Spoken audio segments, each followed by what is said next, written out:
Howdy y'all, and welcome to video number 26, where we're going to be discussing one of the three aspects of God, and that is nature. The Gnostic Meek point of view of God is that God has three major components, and that is knowledge or information. Another is energy or power, and the last is nature. Think of things like yin yang or the Tao, this type of thing. You see, everything that exists has a definition. It has a limitation of what it's capable of.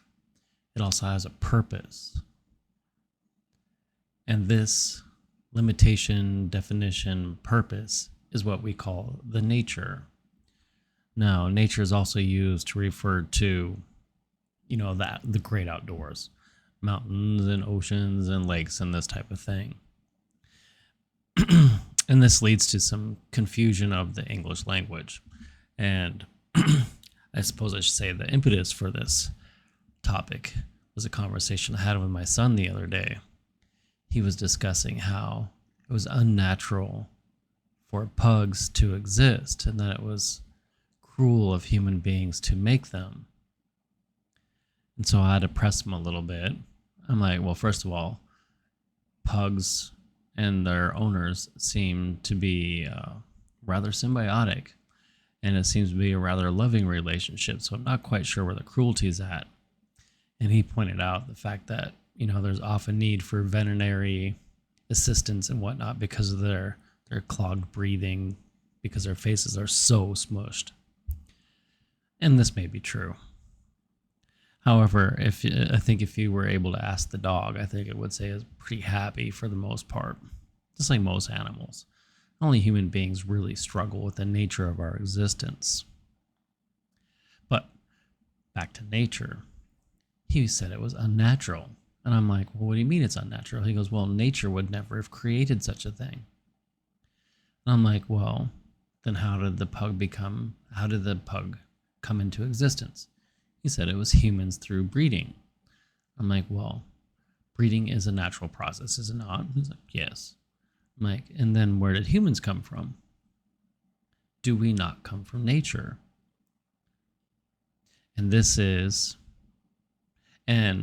other point that I added was, and do human beings not have a nature themselves? Do we not have a purpose? You see, we are co-creators in this whatever this is, this creation. We are capable of building things. So if a beaver builds a dam, for some reason this is natural. If a human being builds a dam, it is no longer natural. People say that it's man-made, but I think they mean more than that.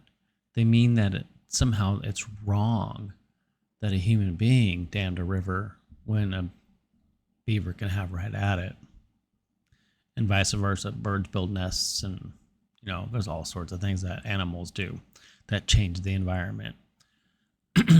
Ant hills, bees nests. But this insistence that human beings are outside of nature, this is one aspect that I'd like to address, because I think this is something that is being used to suppress humanity. You see, they like to point out that we're just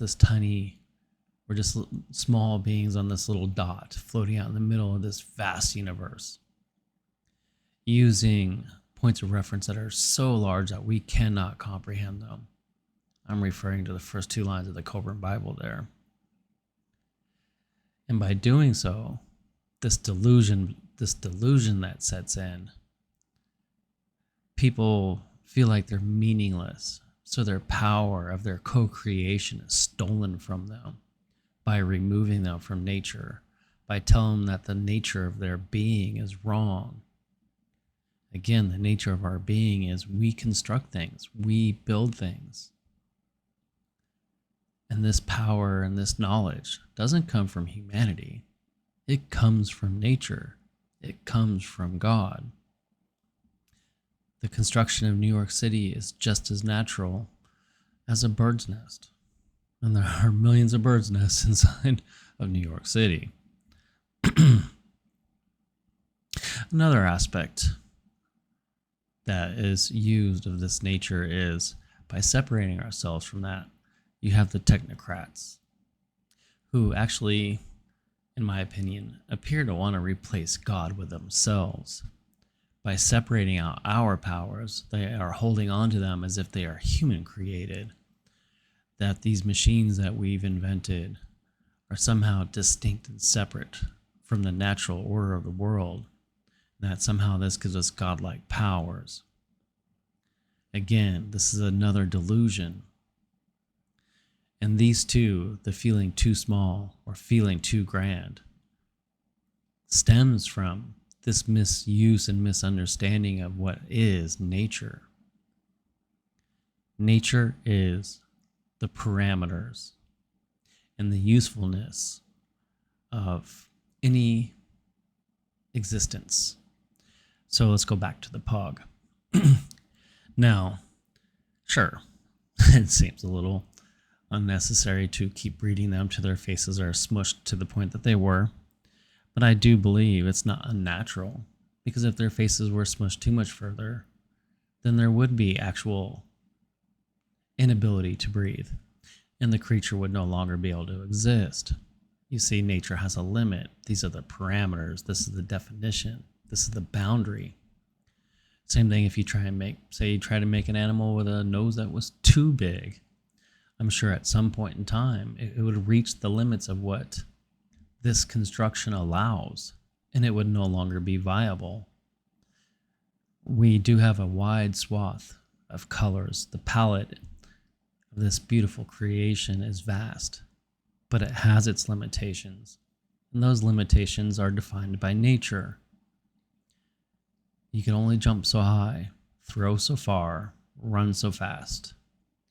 Birds can only fly so fast or so slow. This is nature. There's a rule of the Meek philosophy, and it's the second rule, which I call the Wile E. Coyote rule. Basically, there's infinite possibility but limited outcome. These are the walls of nature that we push up against. So, to wrap this up, human beings have a nature, and we come from nature. Our nature is to co-create and to make things and to talk about how we feel about these things. We are social creatures. Now, this isn't to say that there is not a value judgment on our creations. I think one could easily look back throughout human history and point out things that we have done very badly. We can point out things that are great lies that we tell ourselves. We can find great truths that we hide from ourselves.